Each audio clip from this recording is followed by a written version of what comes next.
Hello, अस्सलामुअलैकुम, नमस्ते। Welcome again to paramedical journey with जमीमा।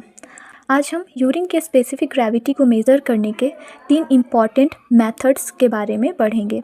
In 3 methods का यूज़ करके हम यूरिन के स्पेसिफिक ग्रेविटी को माप सकते हैं। ठीक है, तो चलिए शुरू करते हैं। सबसे पहला मेथड हमारा है यूरिनोमीटर मेथड या हाइड्रोमीटर मेथड। यूरिनोमीटर मेथड को हम हाइड्रोमीटर मेथड भी बोलते हैं। इस मेथड में सबसे पहले एक मेजरिंग सिलेंडर में 50 ml यूरिन भरना होता है। फिर यूरिनोमीटर को ध्यान से इसमें डालते हैं। ध्यान रहे कि वो फ्रीली फ्लोट करे, साइड या बॉटम को टच ना करे। ओके। फिर स्पेसिफिक ग्रेविटी हमें यूरिन की सरफेस के बॉटम कर्व से पढ़ना चाहिए। ठीक है। टेम्परेचर भी ज़रूर चेक करना चाहिए। थर्मामीटर से यूरिनोमीटर 15 डिग्री सेल्सियस पर सेट होता है। अगर रूम का टेम्परेचर ज़्यादा हो तो हर 3 डिग्री सेल्सियस पर 0.001 ऐड करना चाहिए, और अगर टेम्परेचर कम हो तो हर 3 डिग्री सेल्सियस पर 0.001 घटाना चाहिए।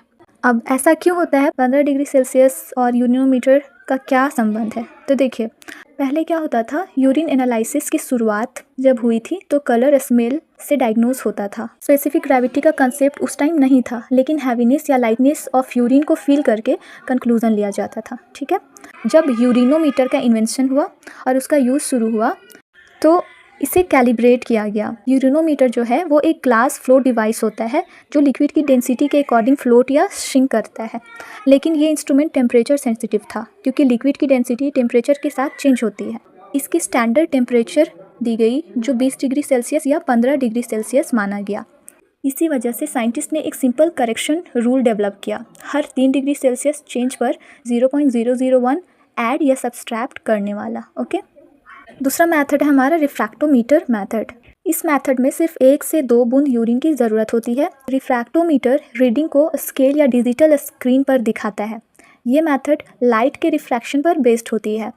जितने ज़्यादा सॉल्यूट्स होंगे उतना ज़्यादा रिफ्रैक्टिव इंडेक्स और उतनी ज़्यादा स्पेसिफिक ग्रेविटी होगी। ओके।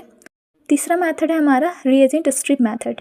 ये मेथड सबसे आसान और फास्ट है। स्ट्रिप में कुछ केमिकल होते हैं जैसे पॉलीइलेक्ट्रोलाइट, इंडिकेटर और buffer.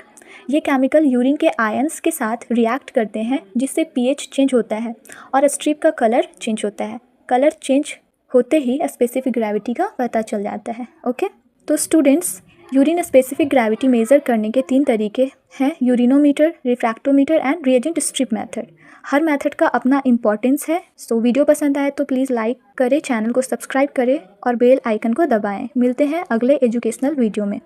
Thank you so much for watching.